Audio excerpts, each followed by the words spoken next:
Você se lembra em quem votou para deputado federal e senador nas últimas eleições? Não fique constrangido se sua resposta for não, porque 2 em cada 3 eleitores brasileiros também não se lembram. O dado faz parte de uma pesquisa da Quest, a pedido do grupo Renova BR, que constatou ainda que 86% dos entrevistados dizem querer uma renovação do Congresso na eleição deste ano. A pesquisa aponta que o eleitor brasileiro quer renovar o Congresso, mas mais da metade não se lembra em quem votou. Questionados se lembram em quem votaram para deputados em 2018, 66% disseram que não. No total, foram ouvidas 1.544 pessoas nas 5 regiões do Brasil. A margem de erro é de 2,5 pontos percentuais.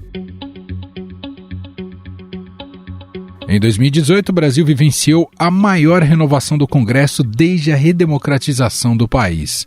A renovação na Câmara dos Deputados foi de 47%, com 243 novos parlamentares assumindo uma cadeira na casa. A eleição deste ano para a Câmara dos Deputados ficou marcada por um número maior de caras novas, uma taxa de renovação de 47%, a maior desde 1994.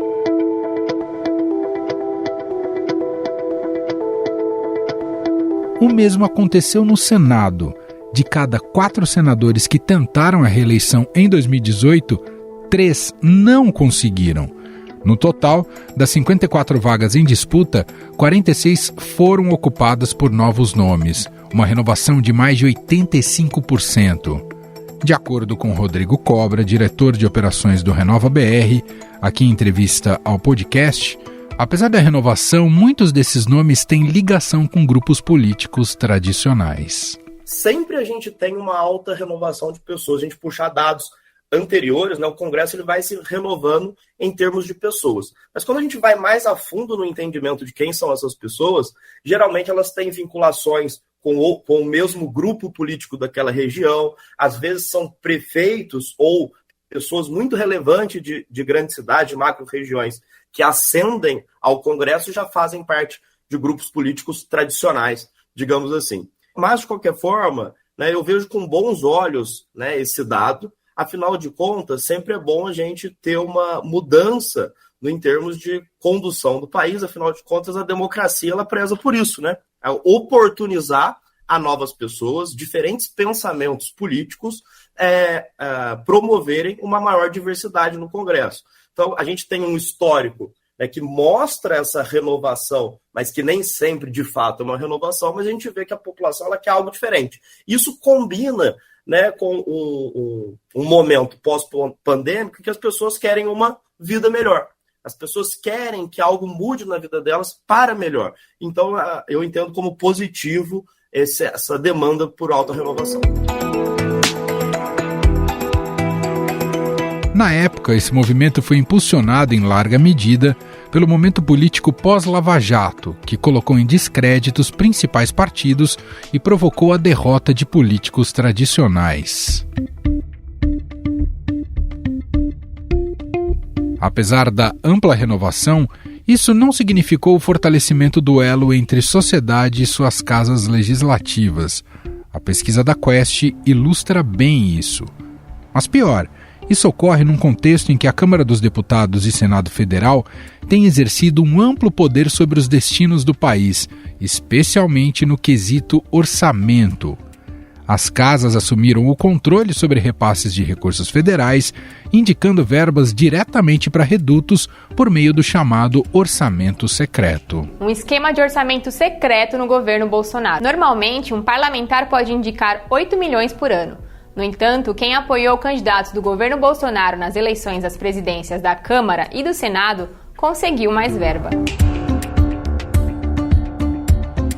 Os mais jovens são os que menos parecem dar importância ao voto para o legislativo. Só 9% se recordam como votaram para deputado na faixa entre 16 e 30 anos.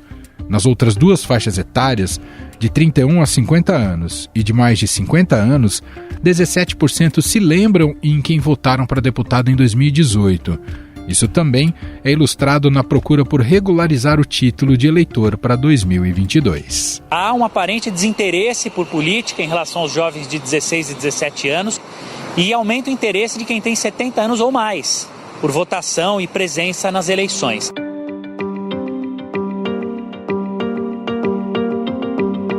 Ainda segundo a pesquisa, a maioria dos eleitores acompanha muito pouco o trabalho do Congresso. 55% declararam não saber o que faz um deputado, ante 44% que disseram saber como atua o congressista na Câmara. Segundo Rodrigo Cobra, do Renova BR, aqui em entrevista ao podcast, o mais preocupante é a insatisfação dos brasileiros com a democracia. Olha, o que mais chamou atenção, negativamente até, é que 70% dos brasileiros estão insatisfeitos com a democracia. Então isso me chamou a atenção de uma maneira negativa, tá? E 68% dos brasileiros avaliam a democracia como instável, o que combina muito com esse momento de polarização que está aí. E o que alivia um pouco os meus pensamentos é justamente essa demanda por renovação, né? O brasileiro, por mais que ele esteja, de certa forma, insatisfeito com a democracia e entendendo essa instabilidade, ele quer renovar o Congresso, ou seja, ele vê na democracia, na política, no processo eleitoral, o caminho para a melhoria, o caminho para a mudança. Os candidatos à presidência têm batido na tecla de que é necessário ter um Congresso alinhado às suas propostas. A previsão do PT é de que a renovação na Câmara chegue a 60% nas eleições de outubro.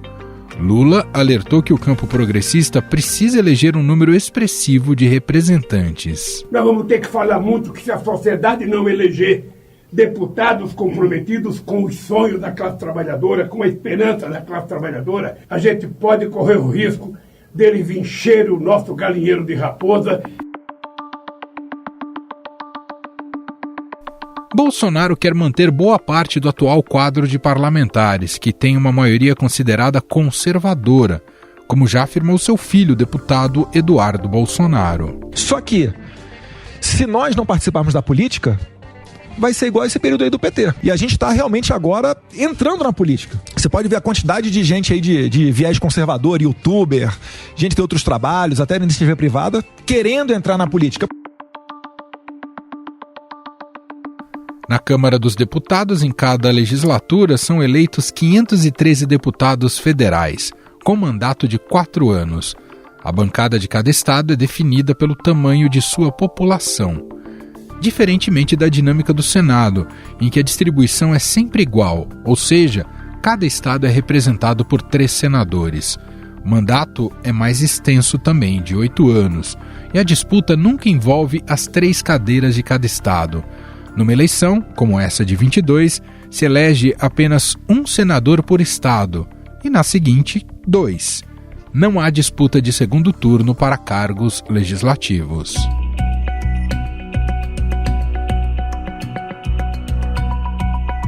De acordo com a pesquisa da Quest, a principal característica buscada por 47% dos eleitores em seus deputados é de que eles sejam honestos e cumpram as promessas.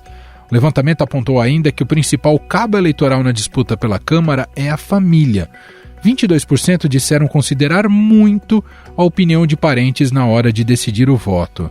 Para o diretor de operações do Renova BR, Rodrigo Cobra, a capacidade de diálogo faz com que o parlamentar ganhe uma independência no legislativo. Principalmente o diálogo. A capacidade de, independente do pensamento do outro interlocutor, existir uma paciência vinculada a uma reflexão para depois um posicionamento. O que a gente vê totalmente diferente no que está colocado. Né? Está colocado hoje, né, a maioria dos políticos eles vêm primeiro com uma opinião, né, com algo já pré-definido, para depois ir para o embate. Quem passa pelo Renova BR aprende a importância do diálogo e do enfrentamento positivo, ou seja, com argumentação, com dados e evidências e de maneira a produzir algo para a sociedade, se colocando numa posição de interlocutor e não de ser a primeira pessoa, porque a primeira pessoa na democracia tem que ser a sociedade, tem que ser as pessoas. Ainda é incerto como as novas regras eleitorais, que sempre são aprovadas a cada eleição, como elas podem impactar no quesito renovação.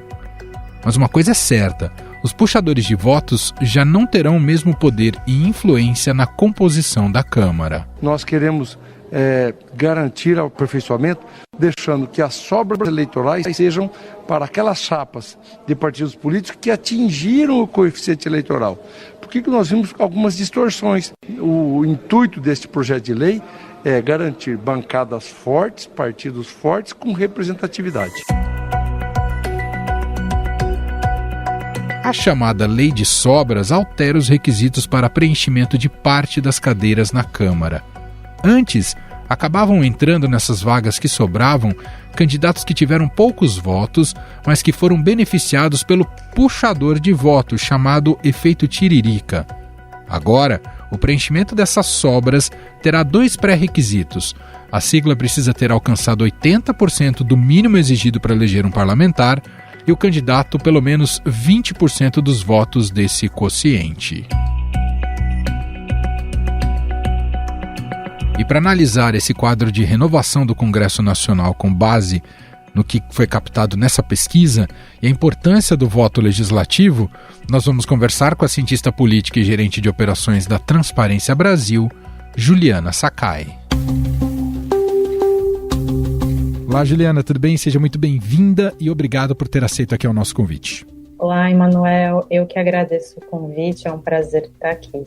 Bom, Juliana, essa pesquisa recente feita pela Quest mostra que 86% dos eleitores consideram bom uma alta renovação do Congresso. O que é curioso é que a gente já teve uma taxa histórica de renovação nessa atual legislatura. Passa um sinal, talvez, de que essa renovação atual talvez não tenha funcionado na percepção dos eleitores.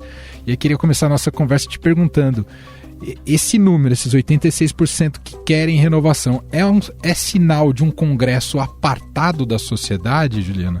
É interessante pensar o que significa, né, esse desejo dessa taxa de renovação. Porque, como você falou, a gente já teve uma renovação bem alta, né, a maior dos últimos 20 anos. Então, assim, soa muito como uma mensagem de desaprovação, né, desse sistema político partidário atual. Então, a gente tem o Congresso funcionando como sempre, né, escândalos vindo como sempre, né, houve uma renovação dentro do Congresso, mas parece que a política continua a mesma coisa, né. Então, assim, acho que muito mais do que pensar em efetivamente novos atores e uma maior renovação, se trata muito mais de dizer que a gente não quer continuar com isso que está aí, né? Para onde que vai, né? Para onde que a gente sai disso, né? Ou de que forma se sai disso, que é a grande pergunta.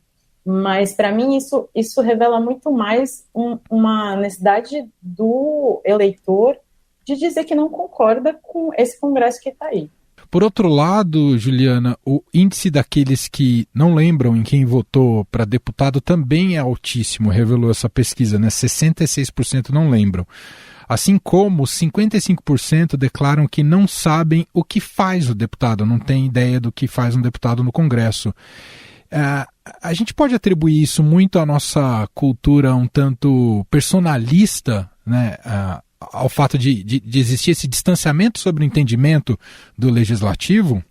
Eu acho que, de um lado, existe sim, né, um distanciamento, então as pessoas não entenderem o que o legislativo faz ainda, né, é um problema de entender a política, né, da gente não conseguir ensinar as pessoas o que a política faz e isso ficar restrito a uma certa elite que vai entender desse assunto, que vai discutir esse assunto.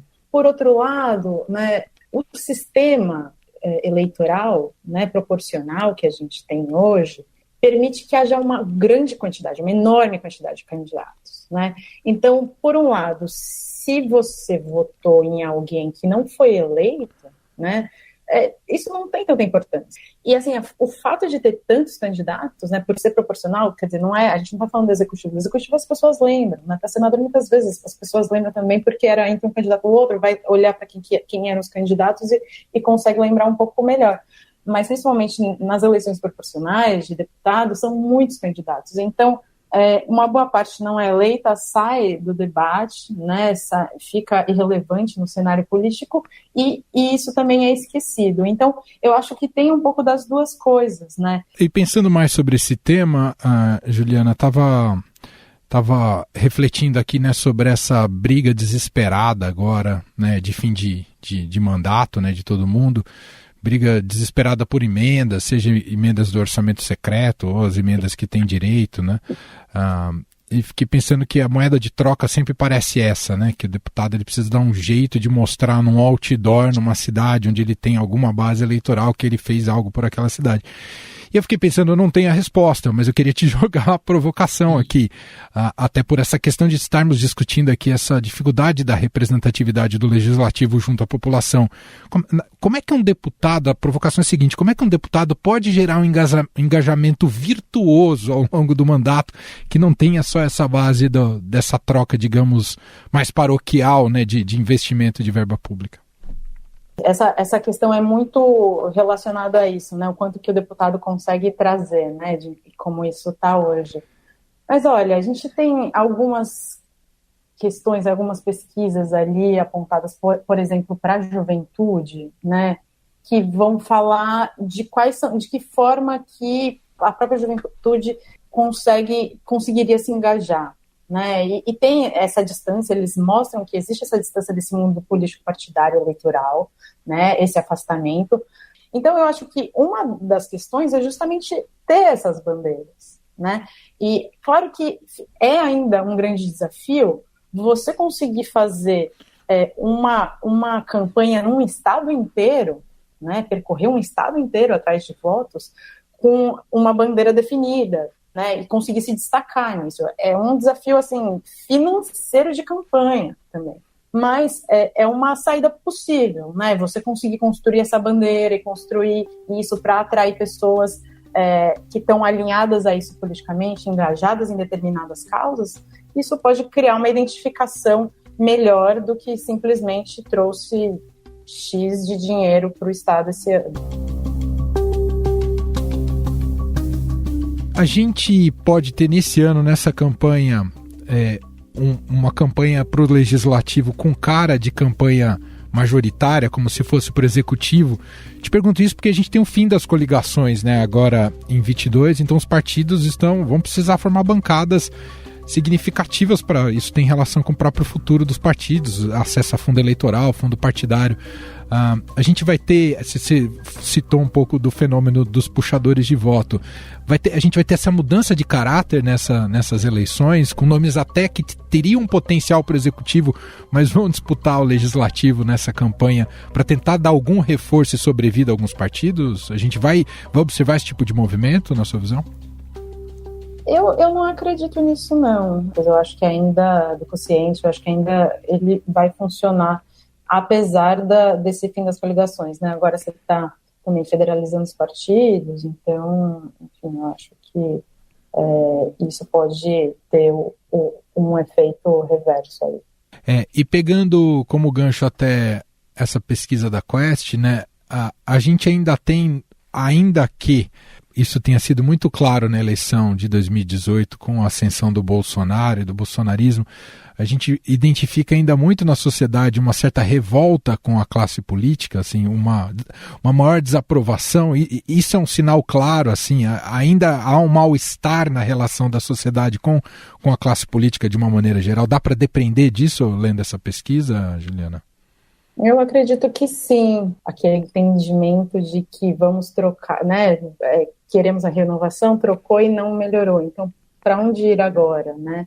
Eu acho que existe esse desconforto, sim, né, e você também ter a volta de um ex-presidente para a campanha, né, também mostra isso, né, a gente tá ali num momento eleitoral diferente, né, quer dizer, em que em algum momento se estava rechaçando muito, né, principalmente no contexto do combate à corrupção, o PT e tudo que estava ali durante todos aqueles anos, foi para algo, né, dentro de uma discussão que se colocou como novo, né, que se colocou como outsider, temos a situação que estamos agora, com deterioramento democrático, com casos de corrupção que não param de vir, novas formas de explorar o orçamento no país, né, de diminuir a transparência, e uma sensação de o que podemos fazer, né, do eleitor em relação a isso, né? Então, é muito mais fácil apresentar uma negação para o sistema do que